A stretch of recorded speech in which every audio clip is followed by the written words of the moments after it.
Good evening friends. तो ये है छठी लाला की, उसकी हार्दिक शुभकामनाएं सभी को। और मुझे बताइएगा आप लोगों ने कब सेलिब्रेट किया है, बुध को या बृहस्पति को। मैंने तो बृहस्पति को सेलिब्रेट किया है।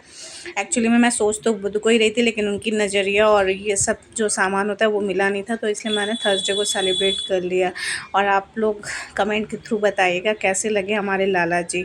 तो हम लोग गए थे एक ज्वेलर्स भैया की शॉप पे। मैं लेने तो गई थी पायल, लेकिन पहले उन्होंने कहा कि मेरे पास पायल है नहीं। फिर मैंने कहा कि चलो हाई लेते हैं। फिर मैंने हाई ले ली थी। आप देख सकते हैं वो लाला जी ने पहन रखी हुई है, आप बाद में देखिएगा पिक में। और ये पायल मुझे बहुत पसंद आई थी, एक जोड़ी उनके पास थी तो उन्होंने कहा देखिए ये वाली पायल है, तो ये तो मेरे मन को भा गई है। नेक्स्ट टाइम मैं लूँगी इस पायल को। और फिर मैंने आंट मौसी माँ की शॉप पे यहाँ पे फिर मैंने लाला जी की ड्रेस ली। बड़े वाले लाला की तो थी मेरे पास, छोटे वाले की नहीं थी, उनकी ग्रीन कलर की थी न्यू ड्रेस। लेकिन मैंने कहा दोनों को येलो येलो ही पहनाना होता है छठी वाले दिन, तो मैंने वो ड्रेस ले ली लाला की, दोनों लालाओं की। और नज़रिया लिया था बच्चों का, ये कैप थी येलो, उनके साइज की नहीं थी, मैं पूरा येलो कलर का ही देख रही थी। तो ये है बड़े लाला की ड्रेस, ये छोटे लाला की ड्रेस। और जो हाई ली थी मैंने वो नज़रिया, ये सब मैंने एक प्लेट में लगा दी थी। फिर मैंने कहा आपको दिखाती हूँ कैसी लगती हैं, आप लोग बताइएगा कमेंट में कि कैसी लग रही हैं।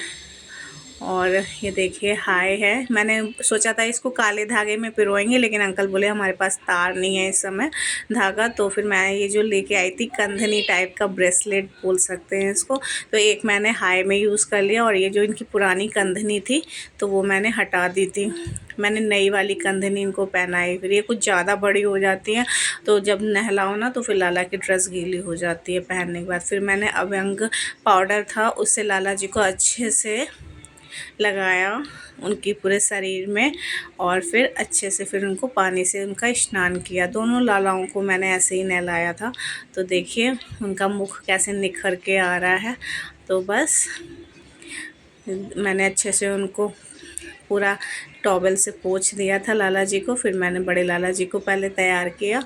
और ये देखिए उनके वस्त्र बिल्कुल सही आए थे। एक्चुअली 6 नंबर लगते हैं हमारे लाला जी को, तो मैंने इनके वस्त्र पहना दिए। और फिर उनके ये मैंने वही जो मैंने आपको बताया था ना ब्रेसलेट टाइप का जो था, उसी में मैंने ये हाई लगा दी। तो कैसा लगा मेरा आइडिया और नज़रिया पहना दिया था। और ये मुकुट में मुझे थोड़ा कन्फ्यूजन लग रहा था, तो फिर मैंने दीदी को और एक दो और लोग हैं उनको कॉल किया, तो सबने फाइनल किया कि यही वाली पगड़ी पहनाते थे, मैच कर रही है इसके साथ में। तो फाइनली मेरे लाला का लुक कुछ ऐसा था। अब छोटे लाला का टर्न था नहाने का और चेंज करने का। तो बताइएगा कमेंट में हमारे लाला जी तैयार होकर कैसे लग रहे हैं। और फिर लाला जी को तैयार करके मैंने उनको दक्षिणा दी थी। ये दक्षिणा आप किन्नर को दे सकते हैं, क्योंकि जो बच्चों की छठी के पैसे होते हैं वो किन्नर को दिए जाते हैं। फिर उनकी नज़र के लिए मैंने काजल बनाया था, क्योंकि आज के दिन काजल लगाना शुभ होता है। तो आप किसी भी कन्या के हाथ से, या अगर कन्या नहीं है तो फिर आप ही लगाइएगा। तो काजल लगा सकते हैं हाथ, दोनों हाथों में, पैरों में, जस्ट लाइक जैसे हम लोग अपने बच्चों की छठी सेलिब्रेट करते हैं। तो हमने उनको लाला माना है, तो बस हमारे लिए छोटे बच्चे ही हैं। तो जैसे मैं हमारे यहाँ छोटे बच्चों की हो रही है, वैसे ही हम अपने लाला की भी सेलिब्रेशन कर रहे थे। जो भी कमी होगी लाला जी माफ़ कर देंगे। और बस फिर उनको अच्छे से ड्रेसअप करके इत्र उनके ऊपर डाला हुआ था, क्योंकि लाला जी को इत्र बहुत पसंद होता है, तो मैंने इत्र डाला था। और ये मैंने उनके भोग के लिए कढ़ी चावल खीर और दही बड़े जो छठी में खाना बनता है वो मैंने उनके लिए तैयार किया था। फिर मैंने उनको भोग लगाया और सब ने फिर बाद में प्रसाद ग्रहण किया। तो बस मिलते हैं नेक्स्ट वीडियो में, तब तक अपना और अपनी फैमिली का ध्यान रखिएगा। और प्लीज़ लाइक कमेंट शेयर करना मत भूलिएगा। और प्लीज़ सब्सक्राइब कर दीजिए, मैं कहना भूल जाती हूँ आप करना भूल जाते हैं। मिलते हैं नेक्स्ट वीडियो में, तब तक के लिए बाय बाय।